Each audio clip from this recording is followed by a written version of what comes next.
नमस्कार दोस्तों, राधे राधे, जय श्री कृष्णा। मैं मोमिता स्वागत करती हूँ आप सभी को मेरे YouTube channel knowledge with Momita में। दोस्तों, कैसे हो आप सब? उम्मीद करती हूँ आप सभी बहुत ही अच्छे होंगे। दोस्तों, योगिनी एकादशी व्रत है तो आप सभी को मेरी तरफ से योगिनी एकादशी व्रत की हार्दिक शुभकामनाएं। दोस्तों, योगिनी एकादशी व्रत की शुभ अवसर पर मैं आप सभी के साथ योगिनी एकादशी की व्रत कथा शेयर करूंगी। तो ये जानने के लिए मेरे साथ वीडियो में अंत तक ज़रूर बने रहेगा। आशा करती हूँ ये वीडियो आप सभी को बहुत पसंद आएंगे। तो चलिए देर न करते हुए शुरू करते हैं आज का वीडियो। ओम गणपति नमः। ओम नमो भगवते वासुदेवाय नमः। ओम नमः शिवाय नमः। हिंदू धर्म में ग्रंथों में हर एक एकादशी का अपना अलग महत्व बताया गया है।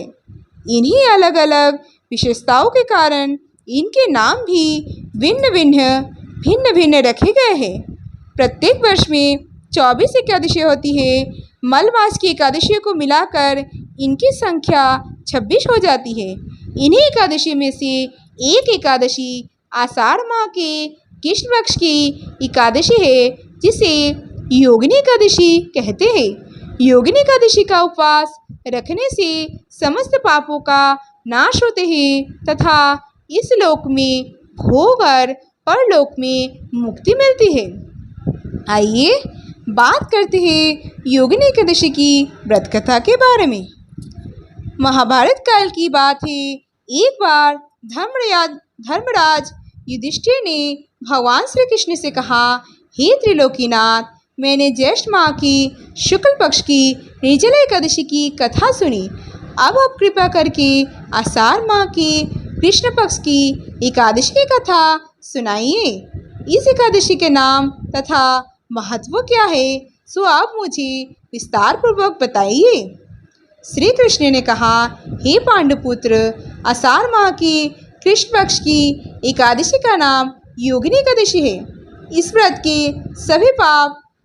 के प्रभाव से सभी पाप नष्ट हो जाते हैं। ये व्रत इस लोक में भोग तथा परलोक में मुक्ति देने वाला है। हे धर्मराज, ये एकादशी तीनों लोकों में प्रसिद्ध है। इस व्रत से सभी पाप नष्ट हो जाता है। तुम्हें मैं पुराण में कही हुई कथा सुनाता हूँ, ध्यान पूर्वक श्रवण करो। कुबेर नाम का एक राजा अलकापुरी नाम की नगरी में राज्य करता था। वह शिव भक्त था। उनका हेममाली नामक एक यक्ष सेवक था जो पूजा के लिए फूल लाया करता था। हेममाली की विशालाक्षी नाम की अति सुंदर स्त्री थी। एक दिन वह मानस सरोवर से पुष्प लेकर आया, किंतु कामासक्त होने के कारण पुष्पों को रखकर अपने स्त्री के साथ रमन करने लगा। इस भोग विलास में दोपहर हो गई। हेममाली की राह देखते देखते जब राजा कुबेर को दोपहर हो गई तो उसने क्रोधपूर्वक अपने सेवक को आज्ञा दी कि तुम लोग जाकर पता लगाओ कि हेममाली अभी तक पुष्प लेकर क्यों नहीं आया।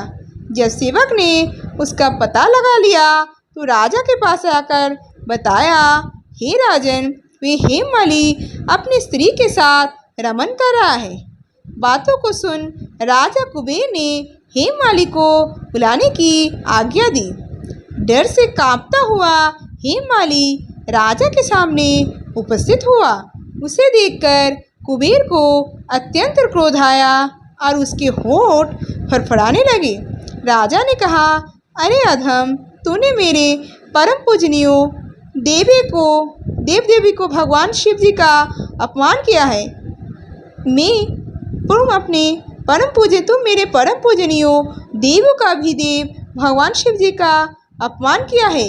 मैं तुझे श्राप देता हूँ कि तू स्त्री के वियोग में तड़पे और मृत्यु लोक में जाकर कोढ़ी का जीवन व्यतीत करे।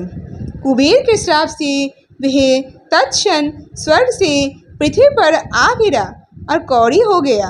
उसकी स्त्री भी उससे बिछड़ गई।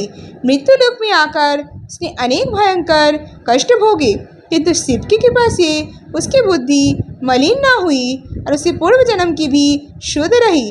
अनेक कष्टों को भोगता हुआ तथा अपने पूर्व जन्म के कुकर्म को याद करता हुआ वह हिमालय पर्वत की तरफ चल पड़ा। चलते चलते वह मार्कंडेय ऋषि के आश्रम में जा पहुंचा। वह ऋषि अत्यंत वृद्ध तपस्वी थे। वे दूसरे ब्रह्मा के समान प्रतीत हो रहे थे और उनका वह आश्रम ब्रह्मा की सभा के समान शोभा दे रहा था। ऋषि को देखकर हेममाली वहां गया और उन्हें प्रणाम करके उनके चरणों में गिर पड़ा। हेममाली को देखकर मार्कंडेय ऋषि ने कहा, तूने कौन से निकृष्ट कर्म किए हैं जिससे कि तू कोढ़ी हुआ और भयानक कष्ट भोग रहा है। महर्षि की बात सुनकर हेममाली बोला, हे मुनिश्रेष्ठ, मैं राजा कुबेर का अनुचर था। मेरा नाम हेममाली है। मैं प्रतिदिन मानस सरोवर से फूल लाकर शिव पूजा के समय कुबेर को दिया करता था।